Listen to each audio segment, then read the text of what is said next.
Selamat siang semuanya. Pada kesempatan kali ini saya menyampaikan materi mengenai IR modeling.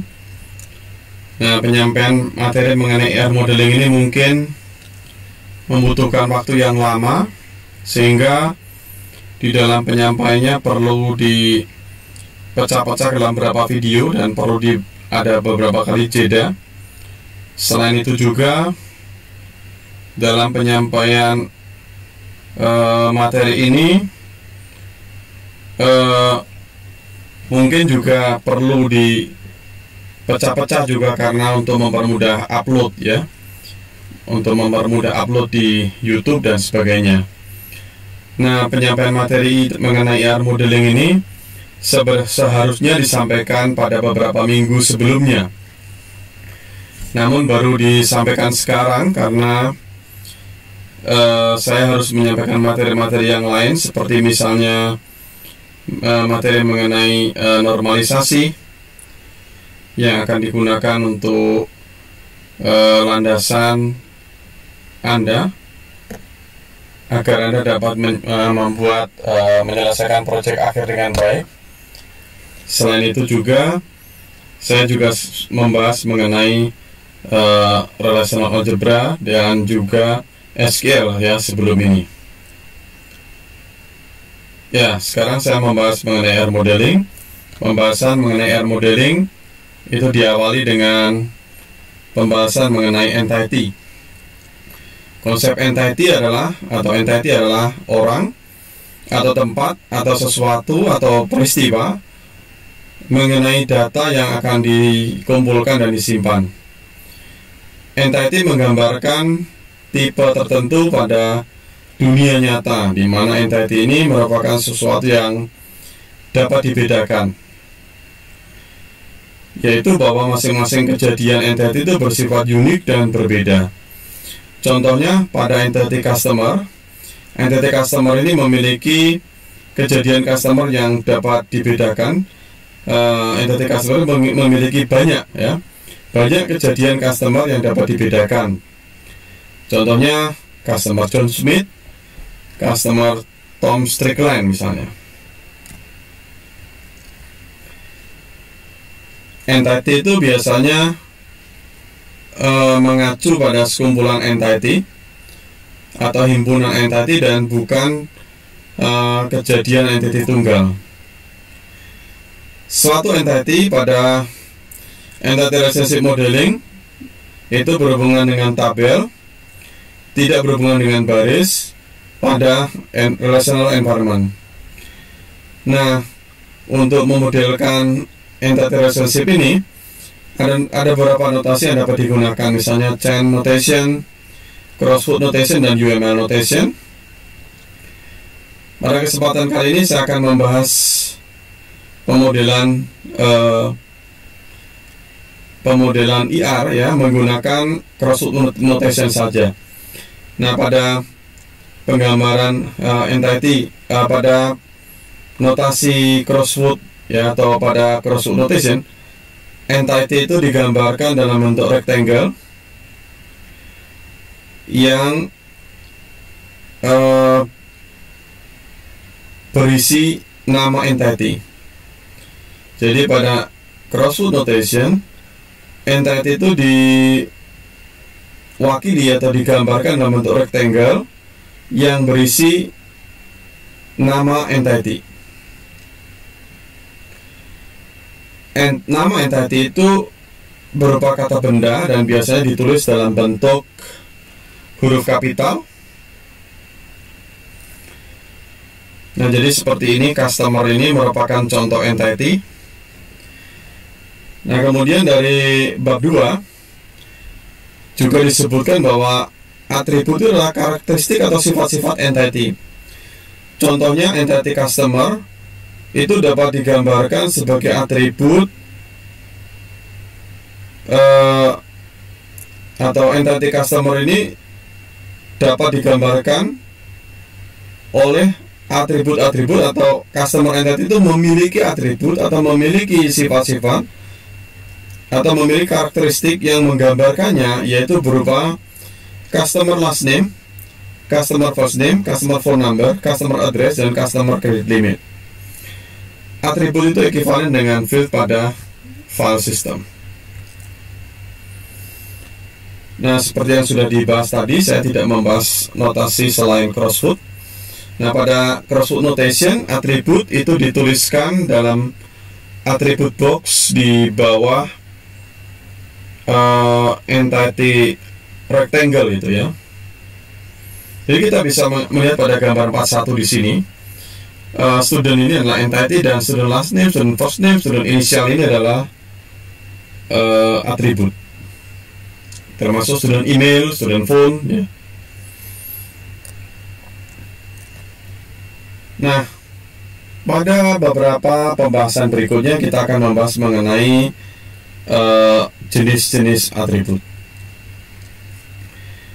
Jenis-jenis atribut yang pertama adalah required dan optional atribut. Required atribut adalah atribut yang harus memiliki nilai. Required atribut tidak boleh dikosongkan. Sebagaimana ada di gambar 41, dengan menggunakan crossfoot notation, itu atribut yang bersifat required yang harus memiliki nilai itu ditulis dalam bentuk cetak tebal ya. Jadi required atribut itu dalam crossfoot notation ditulis dalam bentuk cetak tebal. Dalam gambar 41 yang kita lihat tadi, itu student last name dan student first name itu adalah required atribut. Ya, sebenarnya ini mungkin ada kesalahan ketidaktelitian gambar ya. Sebenarnya student initial ini di sini dibahasnya sebagai optional atribut dan bukan required atribut. Jadi student last name dan student first name itu mengharuskan ada masukan dari user, karena dianggap bahwa semua mahasiswa atau semua siswa ini dianggap memiliki last name dan first name saja. Dianggap seperti itu, sehingga student last name dan student first name adalah required atribut. Nah, ini adalah penjelasannya yang tadi saya sampaikan, bahwa kalau siswa itu dianggap mungkin saja tidak memiliki middle name ya, dan juga mungkin saja tidak memiliki phone number, mungkin saja tidak memiliki email address, sehingga middle name, phone number, dan email address ini tidak ditulis dalam cetak tebal ya, atau ketiganya merupakan optional atribut. Jadi optional atribut adalah atribut yang tidak mengharuskan atau tidak harus memiliki nilai, sehingga atribut tersebut boleh dikosongkan.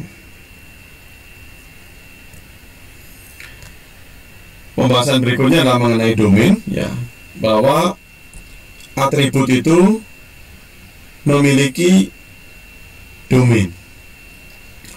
Jadi tadi entity, kemudian atribut adalah karakteristik dari entity, lalu atribut ini memiliki domain. Jadi domain itu apa? Domain itu adalah himpunan nilai yang mungkin dari atribut yang diberikan. Jadi domain itu, saya ulangi, adalah himpunan atau kumpulan nilai yang mungkin pada atribut tertentu. Contoh domain itu contohnya adalah pada atribut GPA atau Grade Point Average atau indeks prestasi kumulatif yang ditulis dalam bentuk 0,4, karena nilai yang terendah dari GPA itu adalah 0 dan nilai tertingginya adalah 4 ya, sehingga domainnya adalah 0,4. Tentu domain GPA yang 0,4 ini berlaku untuk sistem pendidikan di Indonesia atau di Amerika atau di negara-negara lain yang mengacu pada sistem ini. Dan misalnya berbeda dengan sistem yang berlaku di Eropa misalnya. dimana yang tertinggi itu justru nilainya 1, yang terendah justru nilainya 5 ya. Demikian juga mungkin ada negara-negara lain yang memberlakukan domain yang berbeda. Tapi intinya domain ini mengacu pada nilai yang mungkin dari suatu atribut. Demikian juga domain gender. Domain gender ini memiliki dua kemungkinan nilai, yaitu male atau female, atau nilai-nilai yang terkait. Demikian juga domain dari tanggal atribut tanggal perekrutan karyawan yang terdiri dari tanggal-tanggal yang sesuai dengan range, yaitu tanggal dari pertama kali perusahaan didirikan sampai dengan tanggal saat ini. Diasumsikan bahwa karyawan itu direkrut sesudah perusahaan berdiri. Nah, sampai sekarang karena diasumsikan bahwa sekarang company-nya masih ada atau masih buka ya. Nah, atribut itu mungkin juga adalah bersifat share domain atau memiliki domain yang sama. Contohnya student address dan professor address itu memiliki domain yang sama, yaitu semua alamat yang mungkin. Berikutnya saya akan membahas mengenai identifier atau primary key, tapi saya akan membahas pada video berikutnya, sehingga pada bagian-bagian berikutnya saya baru akan membahas mengenai mulai dari identifier atau primary key ini. Terima kasih.